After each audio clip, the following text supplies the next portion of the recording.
And we call for next speaker, Professor Brooks. He will talk about new development and management of arteriovenous malformation, medical adjunct, genetic biomarkers, and imaging.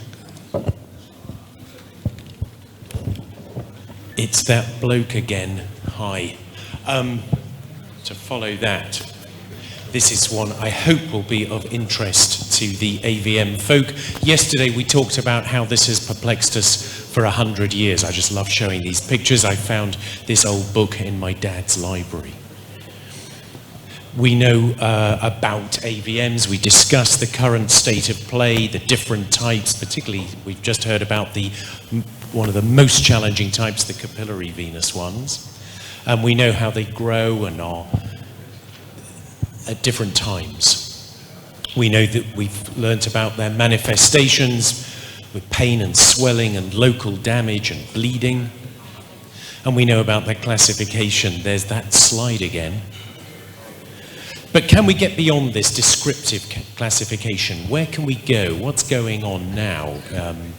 Over the last 20 years, we've been learning more about the structure of the endothelial cell and the vascular endothelial growth factors, VEGF, etc., that do produce vasculogenesis at 6 to 8 weeks of pregnancy and are responsible for normal wound healing, for normal menstruation, and appear to be dysfunctional in vascular malformations.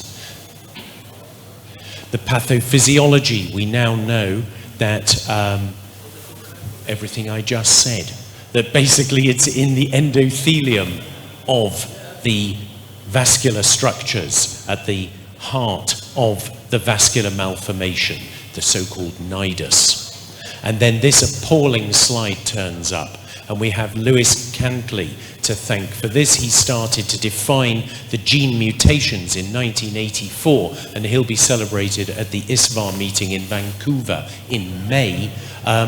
And he started developing what has become this bewildering slide of endothelial cell gene mutations responsible for both hereditary and random malformations. And with that, it seems that there is a genetic mutation for everybody. All these bizarre lesions that turn up in clinics, somebody has looked and found a genetic mutation. And so we now have the descriptive classification of, ooh, look at this terrible thing I found, and over here, a bewildering array of genetic mutations, which is terribly interesting in an oh really sort of way, and why for 30 years we've known this stuff, but so what? It's just intellectually interesting. But if you start looking at the ones you actually care about, sporadic venous malformation, and you see this thing PIK3CA, lymphatic malformations, PIK3CA, and overgrowth syndromes, PIK3C. We're starting to see a theme of the things we actually see in clinic all seem to share a common genetic background, which is interesting. For instance, a bewildering array of presentations all come under the PIK3CA mutation heading. This that we might call Klippel-Trenaunay syndrome, which is already becoming an obsolete term. So we know about the surgical and interventional treatment. We talked about it yesterday and we've heard about it just now. There's lots of supportive medical interventional stuff about prothrombotics, so we're working with the hematologists, and progesterone can suppress those lesions that bleed only a period time, etc. Coverage of pain, supporting mental state. But what about active medical interventional in the way that we understand? Is there a tablet for this sort of stuff? Well, let's talk about propranolol. This was found by complete chance, by serendipity. In 2008, it was found that infantile hemangioma, the strawberry nevus, would be accelerated in its resolution if you gave propranolol. Yes, propranolol, the beta blocker. Sorry about the color looks better than it does over here. It was just found by chance and now has become the mainstay of treatment for infantile hemangioma. Basically, if it doesn't resolve with propranolol, it's not a resolving infantile hemangioma, and it becomes a malformation by definition. And this was found by chance. And so following that, in come the scientists to try and find out how it works and what it's doing. And so, propranolol, does that work? So what about atenolol? Does that work? And actually, yes, it does. But propranolol has become now, 10 years later, the mainstay. And here we are in very challenging case, a 3-year-old with a proptosis of the right eye was found to have this growing behind the eye, this horrible lesion, after 3 months of propranolol with no surgery required, no sclerotherapy. Look, it's gone. That was just with propranolol. And I thank Nazta here from Leeds for this picture. That's propranolol. What about that bewildering genetic slide where there were different pathways leading to cellular proliferation? And one of those is the PIK3CA gene, remember that, leading down to mTOR. You don't have to remember these things, but I'm trying very hard. But it turns out that there is a drug which inhibits that pathway. It inhibits endothelial cell proliferation, and it's being used for renal allograft immune suppression. And it's called sirolimus. And so could it work with vascular anomalies? There's a little bit of evidence out there that yes, it can.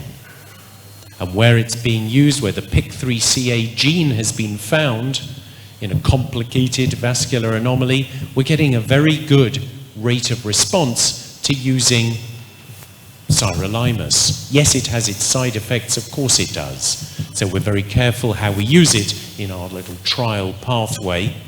But look at the results. Somebody with multiply treated low-flow venous malformation of the tongue, and you really don't want to be doing sclerotherapy there. I showed you that case yesterday, ending up on ITU with tracheostomy and all this sort of thing.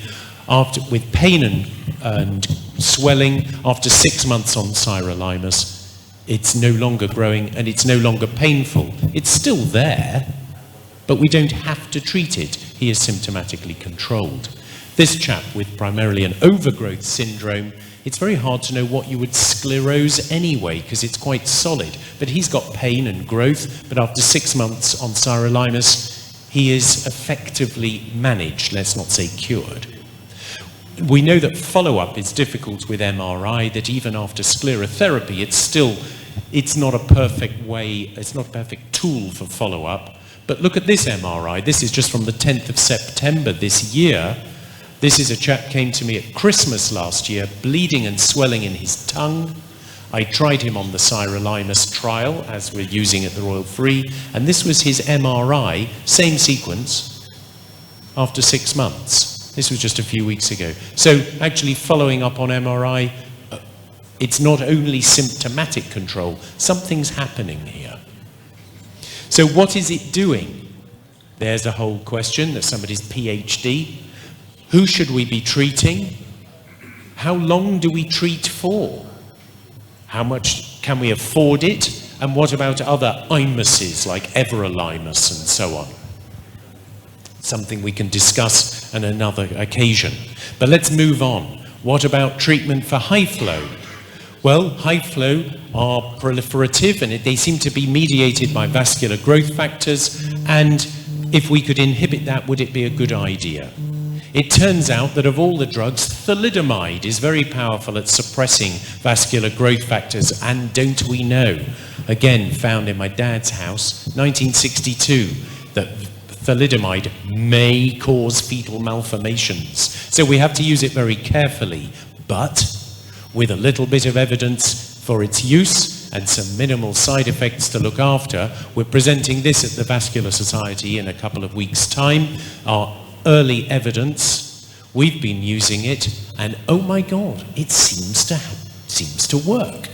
Our early experience has allowed us to treat seemingly impossible lesions as an adjunct to our sclerotherapy. We found that it's, please can you give me a few more minutes? We found it very efficacious in the high flow. It seems to stop pain and swelling without any adjunctive treatment almost immediately in chosen cases of specific high flow. And this was just to put in at the end, and this was really to entertain Professor Radwan, the new stuff on the imaging. We've talked about 4D track time-resolved MRA as a very useful tool. But look at this.